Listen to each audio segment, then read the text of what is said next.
Sullivan. I'm a former IRS agent and teaching instructor with IRS. I was a revenue officer with them. I have a national practice. I have a bunch of former IRS agents on staff. I don't babble about me. You can go to my website at 777irs.com, learn all about me. We are available for representation. I want to talk to you today about how do you deal with a revenue officer. I think first of all, you have to understand who a revenue officer is. A revenue officer, most of them have no accounting background, nothing whatsoever. A matter of fact, in the original group I was in, I think one person had some accounting skills. Most of them were not hired because of their tax savvy. My guess is most revenue officers never prepared their tax returns. There's certain different people you hire within the IRS. You hire criminal investigators that have to have an accounting background because they work financial crimes. You have certainly the office auditor and the revenue agent who really have to know how to prepare returns and go through returns. The revenue officers are a really different breed, very different breed. They're hired really because of some of their judgment skills and what the test kind of seems that they're fitted for the job. I don't even know how they pick revenue officers. I don't know why I was picked. I really don't. So you don't really know what you get with IRS. I mean, with a revenue officer.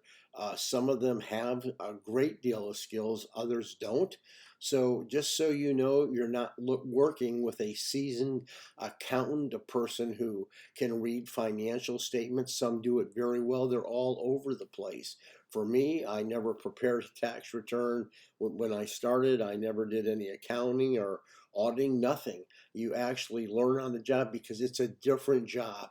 You are given a bunch of files and you have to secure financial statements and make decisions based on what you're seeing on that financial statement, whether you want to put that person out of business, you want to put them with a payment agreement, recommend them for offers and compromise, or go ahead and put them in currently non-collectibles. But you have to know how revenue officers are evaluated so you understand what's important in working with them. We are judged on how many cases we close. You have to know that. It's not a high number, but you had to close your cases with quality. You really did. You had to take good notes. You had to make sure you kept up with your inventory, you managed your inventory well, and more than anything, when you said you were going to do something, you would do that and take an action. For instance, if I was supposed to get a financial statement from someone on the 20th and that person never gave me that, I didn't necessarily had to call them back. I could go ahead and I could just send out a levy because they didn't follow up. So you are based pretty much on how you work your cases, how you follow up, what your notes say, and how well you manage your inventory. Dates are very important. If you have a date, a certain date, to have everything in on the 20th, you better have it in on the 20th. If you can't, you must let the revenue officer know. So these are some of the factors you have to know in dealing with a revenue officer. They have a tremendous a lot of power. They can take your bank accounts. They can garnish your wages. They can file federal tax liens if they haven't already. But at the end of the day, they want to close your case as soon as they can. So give them the information as soon as they can. If there's something on your financial statement that doesn't make sense, you better explain it to them ahead of time, because the longer that person's there, they don't want to mess around and they're going to be able to figure it out. So anyway, if you have an easy case, deal with the revenue officer yourself.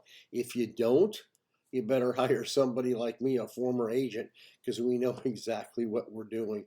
Anyway, please give me if you would, you can leave me a comment. Give me a subscription. Why are subscriptions important? Why does everyone say, give me a subscription? Nobody tells you on YouTube. There's a reason.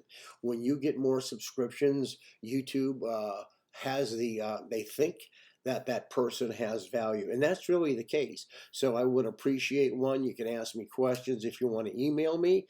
Thank you for listening. And our firm is one of the best firms, flat out the best. We have over 250 years of IRS experience. Thank you.